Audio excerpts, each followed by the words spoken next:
안녕하세요. 오늘은 한 여성의 기구한 인생, 그리고 통쾌한 반전 이야기를 들려드리려고 합니다. 그녀의 이름은 박다정, 올해 48살입니다.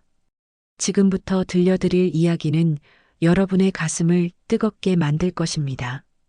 저는 26살에 결혼했습니다. 그때는 정말 사랑이 전부인 줄 알았어요. 남편은 저보다 3살 많았고, 처음엔 다정하고 책임감 있는 사람이라고 생각했습니다. 하지만 결혼 후 첫 달부터 시작된 지옥 같은 나날들을 그때는 상상조차 못했죠.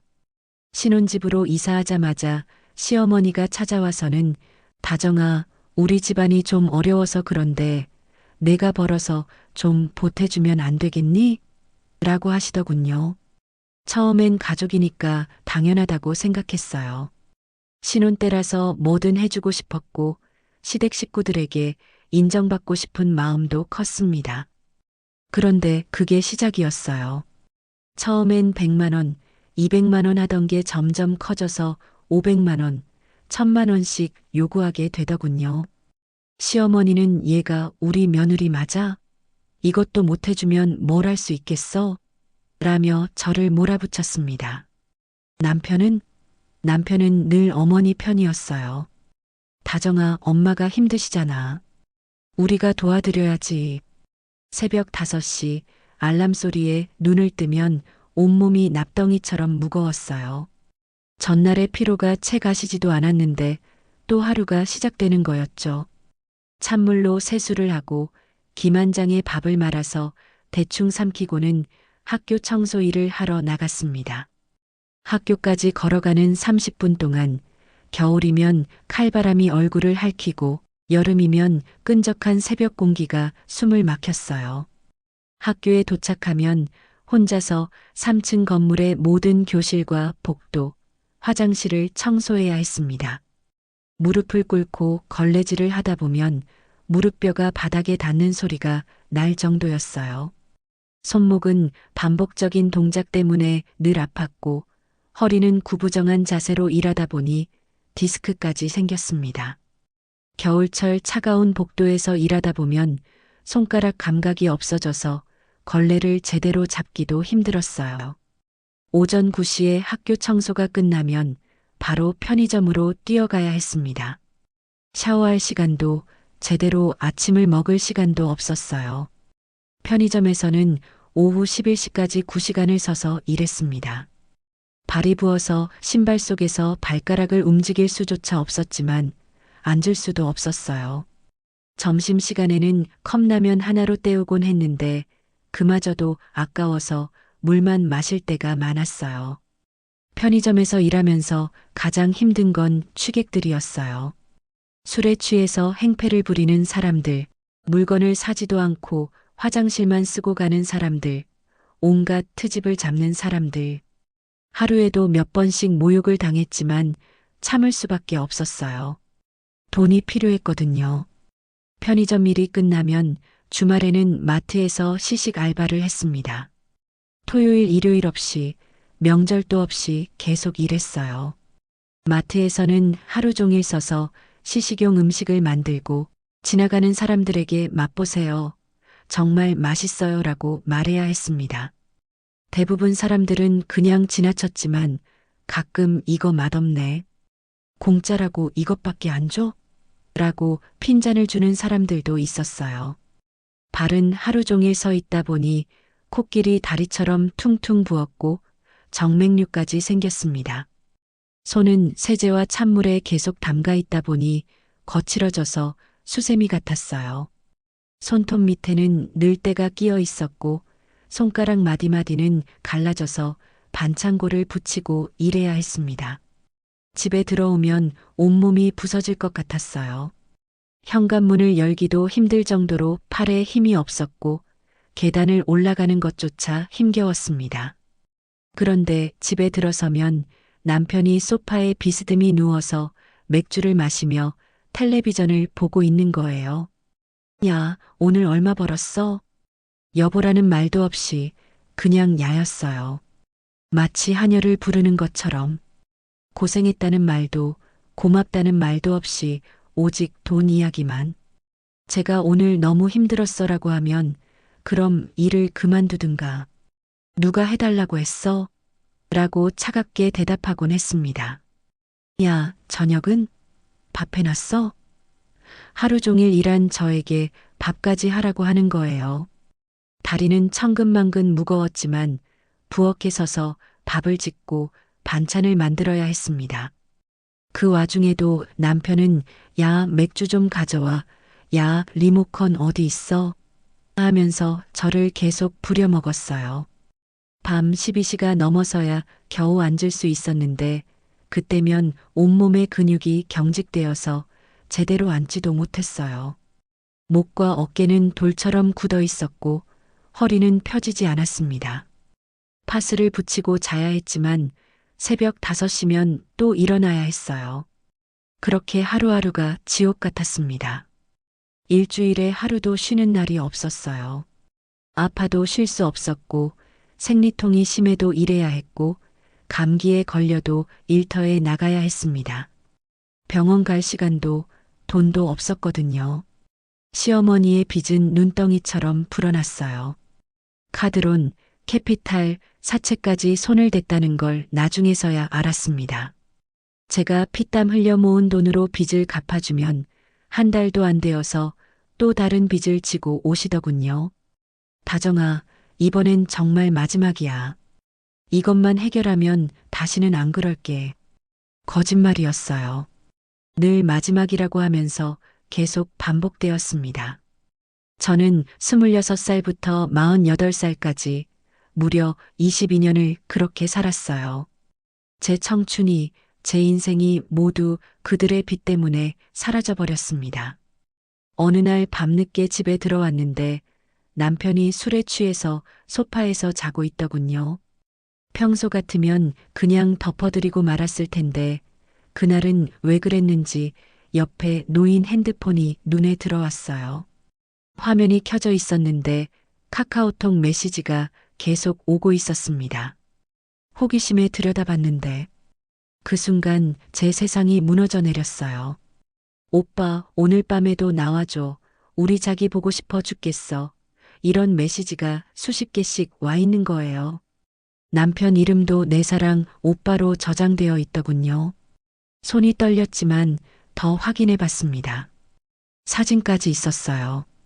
술집에서 젊은 여자와 껴안고 찍은 사진, 모텔에서 찍은 사진들. 제가 새벽부터 밤늦게까지 일해서 번 돈으로 저 인간은 다른 여자와 흥청망청 놀고 있었던 겁니다. 그 순간 정말 죽고 싶었어요. 22년이라는 세월이 한순간에 허무하게 느껴졌습니다. 내가 뭘 위해서 이렇게 살아왔나 싶어서 눈물이 폭포처럼 흘러내렸어요. 화장실에서 펑펑 울면서 거울을 봤는데 거기 서 있는 게 48살의 늙은 여자였습니다. 주름살은 깊게 패였고 머리카락은 반백에 가까웠어요. 손은 거칠어서 남자 손 같았고 허리는 구부정했습니다. 내가 언제 이렇게 늙었지? 내 인생은 대체 뭐였지? 다음 날 아침 남편에게 따졌습니다. 당신 어젯밤 핸드폰에서 본 건데. 그런데 남편의 반응은 정말 충격적이었어요. 미안하다거나 용서해달라는 말은커녕 뭘 봤는데? 남의 핸드폰 왜 맘대로 봐? 라며 오히려 저에게 화를 내는 거예요. 당신이 바람을 피웠잖아. 그 여자가 누구야? 라고 소리치니까 남편은 코웃음을 쳤습니다. 바람? 그래, 맞아. 바람 피웠어. 그런데 그게 어쨌다고? 너 같은 여자랑 살면서 어떻게 참고 살겠어? 그 말이 제 가슴을 완전히 뭉갰어요. 너 같은 여자라고? 내가 누구 때문에 이렇게 살았는데? 누구 때문에? 너 혼자 나가서 뭘 할 수 있다고 그래?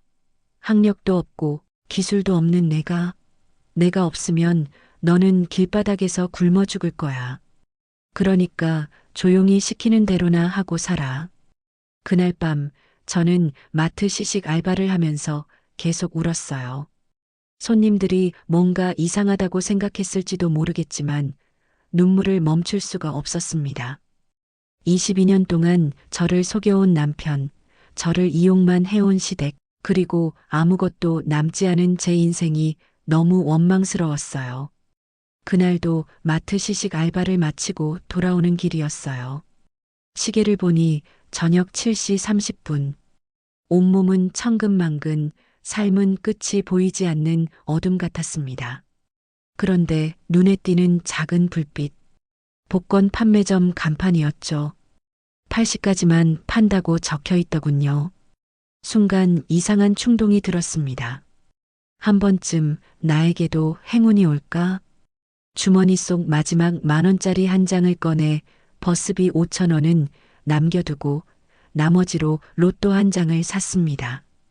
그리고 그 주 토요일 제 인생은 뒤바뀌었습니다. 일주일이 지났습니다. 토요일 밤 8시 45분 로또 추첨 시간이었어요. 평소 같으면 관심도 없었을 텐데 그날은 왜 그랬는지 텔레비전 앞에 앉아 있었습니다. 주머니에서 복권을 꺼내 손에 쥐고 있으면서 혹시 몰라라는 생각으로 지켜봤어요. 첫 번째 번호가 나왔습니다. 17번. 제 복권을 봤더니 17이 있더군요. 우연이겠지라고 생각했어요. 두 번째 번호 23번, 세 번째 번호 31번. 하나씩 맞아떨어질 때마다 심장이 쿵쾅거렸습니다. 네 번째, 다섯 번째까지 맞더군요. 이제 보너스 번호와 마지막 번호만 남았어요. 손이 너무 떨려서 복권을 제대로 잡고 있을 수가 없었습니다. 설마 이런 일이. 보너스 번호가 나왔습니다. 8번. 맞았어요. 이제 마지막 번호만 남았습니다. 제 마음은 터질 것 같았어요. 제발. 마지막 번호가 발표되었습니다. 42번. 제 복권을 다시 봤습니다. 42. 맞았습니다. 어머나. 이게 진짜야? 손에서 복권이 떨어질 뻔했어요. 다시 한 번, 두 번, 세 번을 확인했습니다. 틀림없었어요. 1등이었습니다. 당첨금은 19억 2천만 원이었습니다. 그 순간 지난 22년의 서러움이 눈앞에 스쳐갔어요.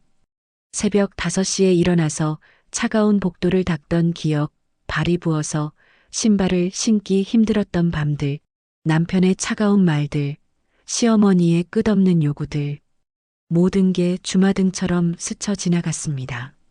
이제 자유로워질 수 있구나. 눈물이 또 흘러내렸지만 이번엔 기쁨의 눈물이었어요. 22년 만에 처음으로 희망이라는 걸 느꼈습니다. 월요일 아침 복권 당첨을 확인받기 위해 본사에 갔습니다. 직원분이 축하드립니다. 19억 2천만 원 당첨되셨네요 라고 말했을 때 정말 꿈이 아닌가 싶었어요. 세금을 뺀 실수령액은 약 13억 원 정도였습니다. 그 길로 바로 변호사 사무실에 갔어요. 이혼 상담을 받으러 간 거였습니다. 변호사님은 제 이야기를 들으시더니 충분히 승산 있는 소송입니다. 남편분의 외도와 폭언이 명백하니까요 라고 하시더군요. 집에 돌아가서 남편에게 말했습니다. 당신 이혼해요. 남편은 코웃음을 쳤어요. 이혼? 너 혼자 나가서 뭘 할 수 있다고? 돈은 어떻게 벌 건데? 집은 어디서 구하고? 그건 제가 알아서 할 일이에요. 이혼 서류에 도장만 찍어주세요. 미쳤나? 너 같은 여자가 혼자 살 수 있을 거라고 생각해? 나한테 빌붙어서 살아야 할 주제에.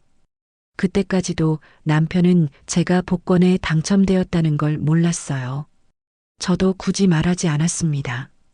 어차피 이혼할 건데 알려줄 필요가 없었거든요.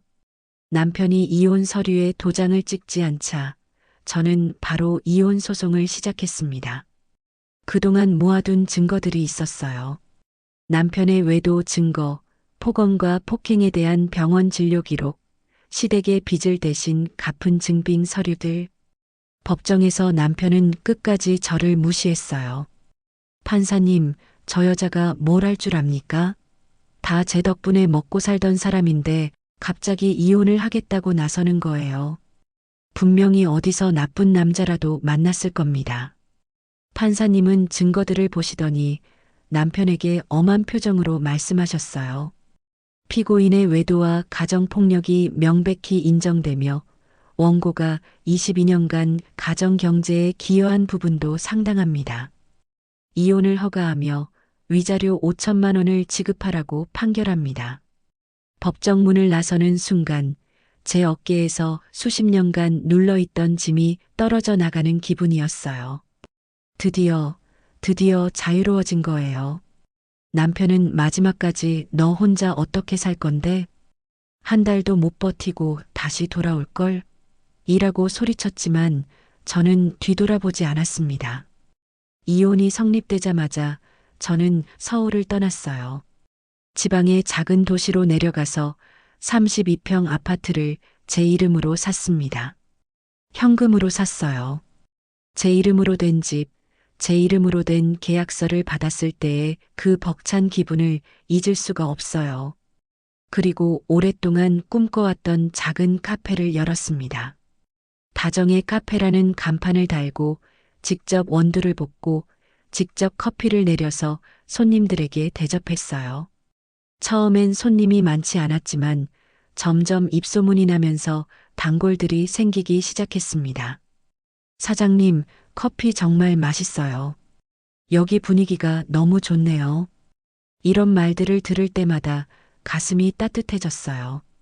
22년 만에 처음으로 누군가에게 인정받는 기분이었습니다.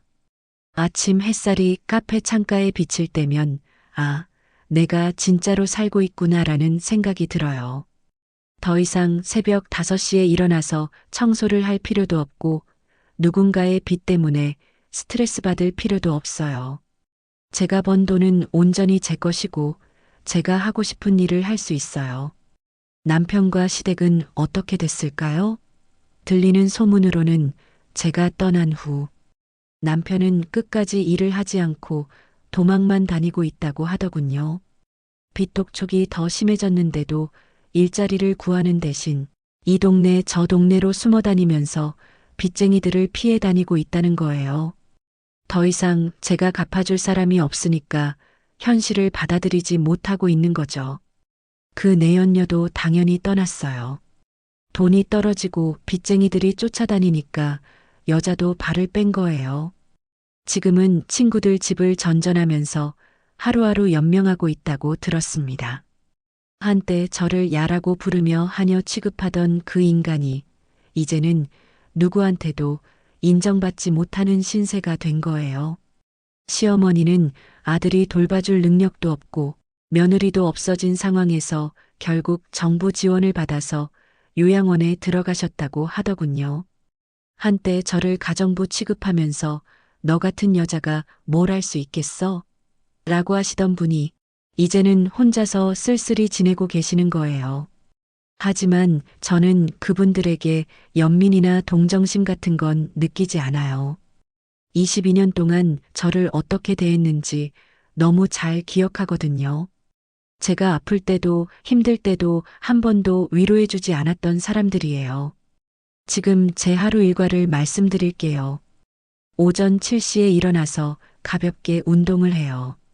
산책도 하고 요가도 하고 수영도 배우기 시작했어요. 오전 9시에 카페를 열고 오후 7시에 문을 닫아요. 저녁에는 책을 읽거나 드라마를 보거나 친구들과 만나서 수다를 떨어요. 22년 만에 처음으로 제대로 된 친구도 사귀었어요. 카페 단골 손님 중에 비슷한 나이의 여성분이 계시는데 그분과 정말 친해졌어요. 그분도 힘든 시절을 보내시다가 새로운 삶을 시작하신 분이에요. 함께 여행도 가고 맛있는 것도 먹고 때로는 밤새 수다를 떨기도 해요. 다정 씨, 정말 많이 변하셨네요. 처음 봤을 때보다 훨씬 젊어 보여요. 정말 그래요. 거울을 보면 예전의 지친 모습은 찾아볼 수 없어요. 주름살도 많이 옅어졌고 머리카락도 다시 검어졌어요. 뭐보다도 눈에 활기가 돌아왔어요. 웃는 일도 많아졌고요. 가끔 복권을 사던 그날 밤을 생각해요. 만약 그때 복권을 사지 않았다면 어떻게 되었을까요? 아마 지금도 그 지옥 같은 생활을 계속하고 있을 거예요. 남편의 폭언을 참아가면서 시댁의 빚을 갚기 위해 새벽부터 밤늦게 일하면서 하지만 운명은 저에게 기회를 주었어요. 단 한 번의 기회였지만 그 기회를 잡을 용기가 있었던 것 같아요. 복권에 당첨된 것도 행운이었지만 그보다 더 중요한 건 그 돈으로 새로운 삶을 선택할 용기였어요. 여러분도 혹시 지금 힘들고 답답한 상황에 계신가요? 내 인생은 이미 정해진 거라고 바뀔 수 없다고 포기하고 계신가요? 저는 48살에 새로운 인생을 시작했어요. 늦은 나이라고 생각하실 수도 있지만 제게는 진짜 인생의 시작이었어요. 복권에 당첨되는 건 정말 희박한 확률이죠. 하지만 변화를 위한 용기는 누구나 낼 수 있어요. 저도 22년 동안은 참고만 살았어요. 변화가 두려워서 혼자 살아갈 자신이 없어서 계속 참았죠.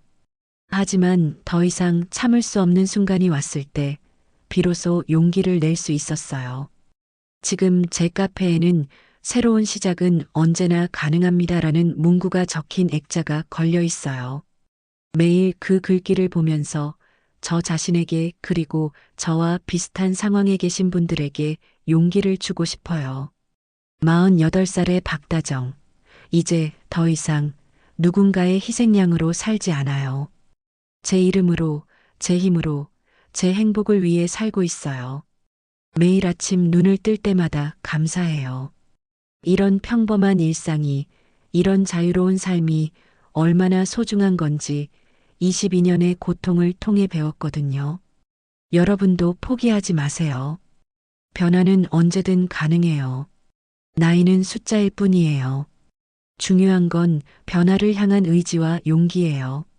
저의 이야기가 여러분에게 작은 희망이라도 되었으면 좋겠어요. 여러분 또 다른 사연이 더 듣고 싶으시면 구독과 좋아요 눌러주세요. 여러분 모두 행복한 삶을 사시길 바랍니다.